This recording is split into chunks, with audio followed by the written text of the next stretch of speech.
Hi everybody, welcome back to another Quilted Farm Girl video. This is the video for June. We're going to be making the warm welcome blocks. We have to make 3 of these blocks.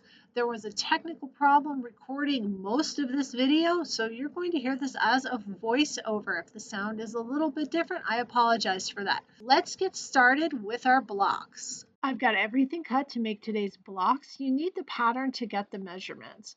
We're going to start by laying out the 4 patch. This is where I made my mistake in the other 2 blocks. We're going to start with our fabric A. Go ahead and lay down a fabric A square, and then you're going to want to grab 2 fabric C squares. I'm going to place those. Here's where I made my mistake. You need to place a fabric F square in this corner. Instead of fabric F on the other 2 blocks, I accidentally used a fabric A. By the time I realized my mistake, I had already put the entire block together. I would have had to rip the whole thing apart in order to fix it, so I went ahead and left it. For this one that I'm sewing on camera, we're going to make sure that we have that fabric F in the correct spot instead of the fabric A. Double check your layout, make sure you've got fabric F in that corner. We're going to go ahead and lay out all of our 4 patches. I'm back at the Singer 66 this week, double checking that 4 patch, making sure we've got the fabric A in the top corner, the fabric C's, and then the fabric F in the lower corner. Let's sew our 4 patches. I chain pieced everything. I'm going to trim these, but I'm going to keep the 4 patch units together. So you cut every 2 squares. When you open it up, you'll see you've got your fabric C and a fabric A, and then the next one is going to be a fabric C and a fabric F. You can press these to the dark side, put them together, the seams will nest, and then sew together your 4 patch. I'm going to do that for all of these. Here's what that looks like after it's pressed. I'm going to flip it to the back and show you. I've got that pressed to the dark. The seams are going to nest, and I've got the connecting thread still there, keeping it together. I'm going to put these together. I'm not using pins today. We're going to go ahead and sew the last seam on that 4 patch for all 4. Here's what those look like. There are no pressing directions. The little tractors in the lower corner there. I've got the right fabric in the right spot. Pick a direction, press it. It doesn't matter which way.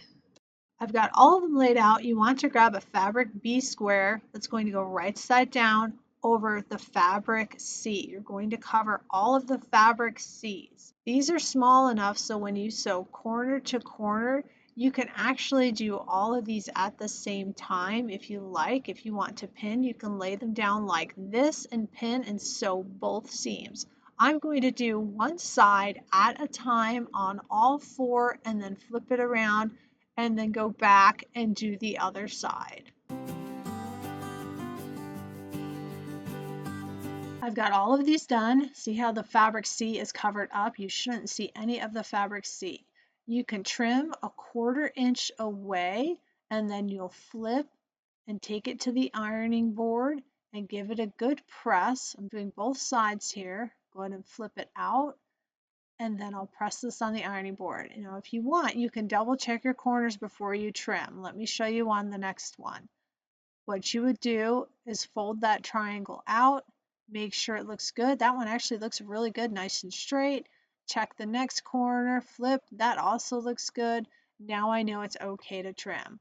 I can go ahead and trim, flip, and press. Do that for all 4 of the units. I've got my 4 patches sitting under the clapper to get nice and flat. We're going to start the middle star points. You need a fabric D and fabric B. We're doing the same thing. You're going to take a fabric B, put it right side down in one corner. You're going to sew corner to corner. You could draw a line and pin if you like. So corner to corner like that.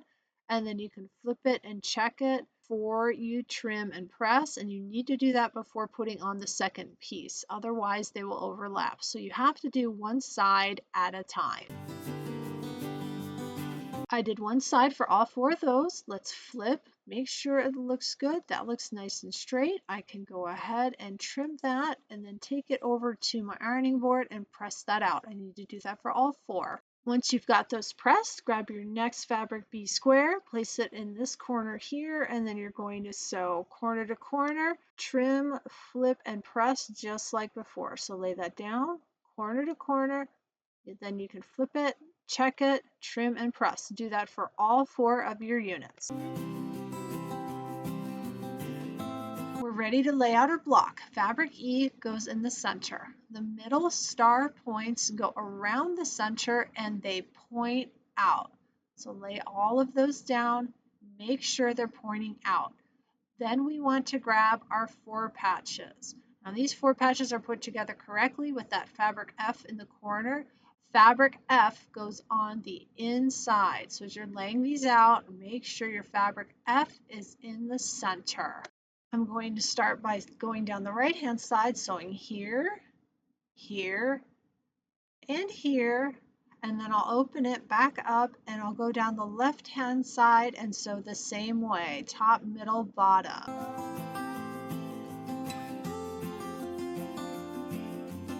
I've got that part sewn. I'm going to go ahead and separate these and lay them back out on my design board. This is an 18-inch design board from Fat Quarter Shop.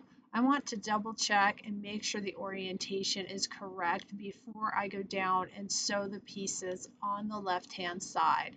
Everything looks good. I'm ready to go. While I sewed that, some things got flipped upside down. So I want to be sure to cut these threads that separate each of the pieces, double check, make sure the fabric F is where it's supposed to be again, just to be sure, and make sure all of the middle star point units are pointing the correct direction. You can see that the fabric is not lined up in some spots, especially right here. We'll look at that when we go to press and trim the block at the end. Before I sew these seams, I want to press these rows. It's going to help make sewing the last 2 seams easier. I'm going to press the top row in. That's the way that it wants to lay because of all of the seams. So press that in. The middle row I'm going to press out, and the bottom row I'm going to press in. That way everything will nest. You can see this block is really crooked and really uneven. This happened with the other 2 that I sewed on the Juki as well, not to this extent. What I did was I pressed it on the iron, I sprayed it with some water, pressed it again, and then I sprayed it with Faultless Heavy Finish spray starch, and I pressed it and it got nice and flat. This block has that one corner I was just pointing to. I ended up seam ripping that and restitching that because it did not look like the seams matched up. Luckily, the volume picks up after this clip.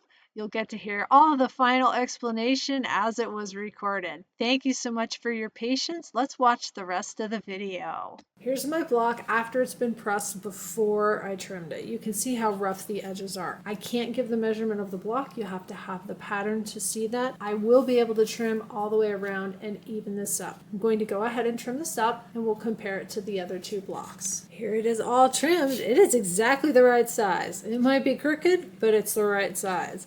Let's look at the other 2 that I sewed on the Juki. We've got this one here, and you'll see the inner square is the same background fabric as the rest of the block. I made that mistake. I told you about that at the beginning. And let's look at the other one. Same mistake made on this one. The inner square is the same as all the background fabrics. Technically, they're not the best, but when these are in your quilt, they're going to look great. Don't ever stress if it's not perfect. The fabrics are beautiful. The pattern is a lot of fun. Everything is going to look good when it goes together, and you'll see that at the end when I put my quilt together because it is not going to be technically perfect. There's going to be a lot of wonky blocks, and it's still going to look great. We're all done with our warm welcome blocks. You should have 3 of these. Those were our blocks for June. For July, we're going to be making the Farm Girl head block and the Farm Girl dress. You can check June off your list. I will be back next month. We're going to work on the head and the dress. I'm thinking I'm probably going to sew those on my Juki. These look like they've got some really precise little pieces, and I want to make sure that not only do they come out as good as possible, that I put out a good video for you. Thank you so much for watching. Please like, subscribe, and share, and I'll see you next time with another Quilted Farm Girl video. Bye everybody!